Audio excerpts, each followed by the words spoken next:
ठीक कहा जा रहा है, भाजपा सरकार में वो हो रहा है जो आज तक किसी सरकार में देखने को नहीं मिला। शराब की दुकानें खुलवाने के लिए पुलिस के डंडों का इस्तेमाल किया जा रहा है। शराब की दुकानें जबरदस्ती खुलवाई जा रही हैं। लाठ मारकर पुलिस द्वारा उन लोगों को परसिक्यूट किया जा रहा है, प्रताड़ित किया जा रहा है जो शराब की दुकान खोलने का विरोध करते हैं। मोदी जी घर घर नल की बात करते थे, लेकिन ऐसा लग रहा है और पूछना चाहता हूं कि क्या आपका मकसद इससे यह था कि आप घर घर में शराब पहुंचा दें? सरसों में जो हादसा हुआ है, जो लाठीचार्ज हुआ, जो पुलिस एक्शन किया गया,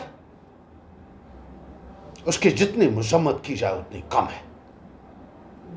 जबरदस्ती शराब का ठेका खुलवाया जा रहा था, जैसे बाकी जगहों के ऊपर भी खुलवाया जा रहा है या खुलवाया जा रहा था।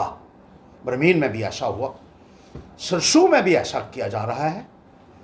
और जब महिलाओं ने इसका विरोध किया तो पुलिस द्वारा कार्रवाई की गई, पुलिस द्वारा बर्बरता उन महिलाओं के साथ की गई। कुछ महिलाएं जख्मी भी हुई, इसमें कुछ बेहोश भी हुई। और एक कैप्टन है वह द्वारकानाथ जी, जिनके साथ दुर्व्यवहार हुआ, जिनके ऊपर लाठियां चलाई गई, उनकी टोपी उनके सिर से उतार कर नीचे पांव में फेंक दी गई। एक एक्स सर्विसमैन जिसने देश की सीमाओं की रक्षा के लिए अपना जीवन दिया और अब समाज का सुधार करने के लिए आए हैं, रिटायर होने के बाद एक अच्छे समाज की स्थापना करना चाहते हैं, उसमें योगदान देना चाहते थे, उनके साथ भी दुर्व्यवहार किया, सिर्फ इसलिए क्योंकि वो ये कह रहे थे कि शराब की दुकानें नहीं चाहिए, हमें सुविधाएं चाहिए, पीने का पानी चाहिए, हमें अच्छी सड़कें चाहिए, बिजली चाहिए, हमारे बच्चों को टीचर चाहिए। पीने का पानी वहां नहीं है। प्राइवेट टैंकरों के माध्यम से पानी लोग खरीदते, अपना पैसा देकर लोग पानी खरीद रहे हैं। और जहां सड़कें नहीं हैं, बहुत सारी ऐसी जगह हैं, वहां हमारी माताएं और बहनें 30-30 किलो का बर्तन सर के ऊपर उठाकर तालाब से, कुएं से, नदियों से पानी भर रही हैं। कुएं पे लाइनें लगी होती हैं महिलाओं की कि कब उनका नंबर आएगा और वो पानी भरेंगी। और घर घर नल लगाने वाले जल तो नहीं दे सके उन नलों में, लेकिन शराब की दुकानें जरूर खोल रहे हैं। पुलिस की इस कार्रवाई की जहां हम कड़ी मजम्मत करते हैं, वहां नरेंद्र मोदी जी आपसे ये कहना चाहते हैं कि आपको शराब की दुकानें खुलवाने का इतना, आपकी सरकार को दुकानें खुलवाने का इतना शौक है तो गुजरात में खुलवाइए, अपने स्टेट में खुलवाइए, जहां जबरदस्ती क्यों हो रही है।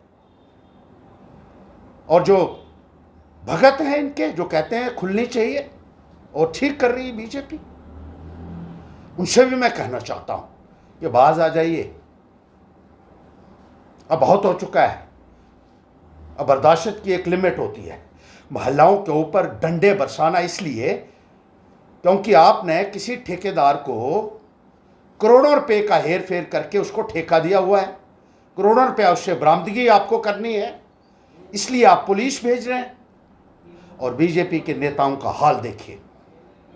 एक बीजेपी का नेता है जो कभी मैराथन करा रहा है, नशाबंदी होनी चाहिए, कभी लेक्चर देता है नशाबंदी कर दो, और खुद समरोली में उसने एक शराब की दुकान खोली हुई है, बड़ी दुकान, एक बार खोली है, 4 गुना ज्यादा रेट है जहां शराब का। ये हाल है इनका। और जब लाइसेंस देते हो आपकी सरकार दे रही है लाइसेंस बीजेपी वालों, और वहां जाकर लोगों के बीच में भी चले जाते हो। अरे दोगलेपन की कोई सीमा है कि नहीं है? ये डबल स्टैंडर्ड्स आने वाले वक्त में लोग आपका ऐसा हश्र करेंगे। खुद शराब की दुकानों का लाइसेंस बीजेपी की सरकार ने दिया है, खुद इनकी सरकार पुलिस भेज रही है दुकानें खुलवाने के लिए, और खुद जाकर वहां उनके बीच में भी बैठ जाते हो। बेशर्मी की भी कोई इंतहा होती है। अगर जरा सी शर्म बची है तो छोड़ दीजिए भाजपा। अगर आपको लगता है कि सरकार जो है गलत लाइसेंस दे रही है, नहीं खुलनी चाहिए शराब की दुकानें, वहां जाकर ये तमाशा क्यों कर रहे हो? माताओं बहनों के जज्बात के साथ खेल रहे हो। इतने भोले वो नहीं है जितने आप समझते हैं। और आने वाले वक्त में आपका वो हश्र होने वाला है, वो हो रहा है जो आज तक नहीं हुआ। शुद्ध महादेव में देख लीजिए, कई 100 सालों से डोले चल रहे थे। लोगों ने कर्जा उठाकर डोले लगाए और पुलिस वाले वहां डंडे लेकर पहुंच गए कि डोले बंद कर दो। 5-5 हजार रुपया डोले वालों से लिया। वहां जो स्विंग्स उन्होंने लगाए हुए थे, 5-5 हजार रुपया प्रशासन ने लेने के बाद भी उनके डोले नहीं चलने दिए, क्योंकि वो समझते हैं कि शायद वो बहुत कमाई करते हैं और इनके हाथ कुछ नहीं लग रहा है, ये जो ऑफिसर हैं। इन अफसरों को भी आने वाले वक्त में जब सरकार बदलती है, ये भी होशियार हो जाएं। आपकी एक एक जुर्म का बदला लिया, जुल्म जो आपने किया है उसके एक एक गुनाह का बदला लिया जाएगा। और आप मत समझिए कि आप छूट जाएंगे। आपको गुनाह के लिए, अपने गुनाह के लिए आने वाले वक्त में सजा जरूर मिलेगी।